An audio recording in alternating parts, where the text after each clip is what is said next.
Je m'appelle Ama Esther Sobo. Je suis dans l'entrepreneuriat, plus précisément dans la transformation du riz naturellement parfumé. J'ai commencé en 2017. Valoriser le riz du milieu, c'est ça que je veux. Valoriser ce que font déjà mes parents pour le porter haut vers les supermarchés, les boutiques, les gens de la ville qui aimeraient aussi la naturalité de ce riz-là.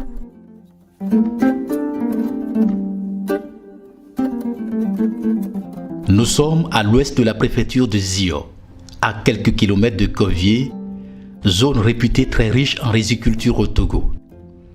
L'État togolais y a aménagé une carrière dans le but d'inciter les jeunes à l'entrepreneuriat agricole. Nous avons fait le déplacement avec la promotrice du riz lumière.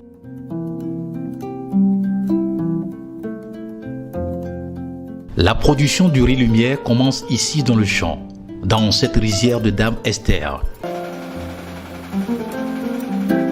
C'est le début d'une aventure qui se révèle au fil du temps comme un métier.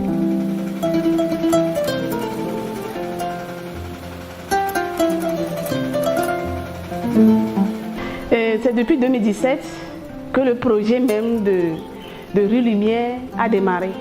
Nous avons eu un petit coup de pouce par le projet de la Conféges qui nous a donné le financement.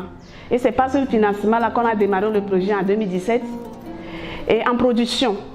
Parce que nous sommes depuis la production jusqu'à l'emballage. Et en année 2018, on a fait sortir le riz lumière sur le marché.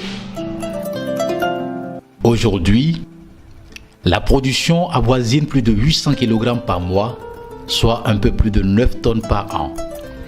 En termes d'innovation, le riz lumière a mis en place plusieurs produits dérivés. Pour faire les bouillies, nous ne possédons pas la germination du riz.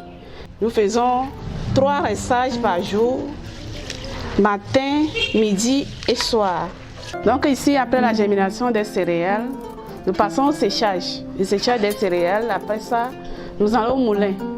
Et après le moulin, nous possédons pas la mise en boîte des différentes bouillies que nous avons chez nous.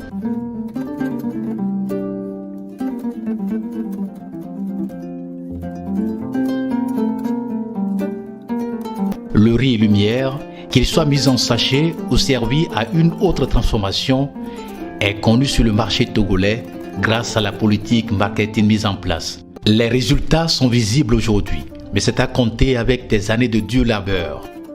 Le riz lumière continue de faire ses preuves malgré tout sur le marché en s'imposant devant la concurrence quoique rude. Ceci grâce à l'appui du programme de promotion de l'entrepreneuriat des jeunes. Qu'est-ce qui fait alors la particularité de ce riz très prisé sur le marché togolais? On a le 841 et le long grain chez nous, ce qui n'est pas fait pour d'autres personnes. Ça nous démarque. Et aussi, notre produit est naturel, sans aucun ajout chimique et sans conservateur. Donc c'est ça même qui nous différencie sur le terrain. Diversification du produit, coût abordable à la bourse du Togolais moyen, pas de substances chimiques. Avec cette qualité, il lui est difficile de résister aux revendeuses et commerçants. Formé dans la finance, Esther Sobo a été très vite séduit par le champ, activité principale de ses parents. À la quête d'un métier lucratif, en dépit de cette formation, elle s'est vite convertie dans la transformation du riz. 3 ans de détermination, 3 ans d'expérience pour cette jeune entrepreneur qui entend révolutionner le secteur riz au Togo. Vraiment.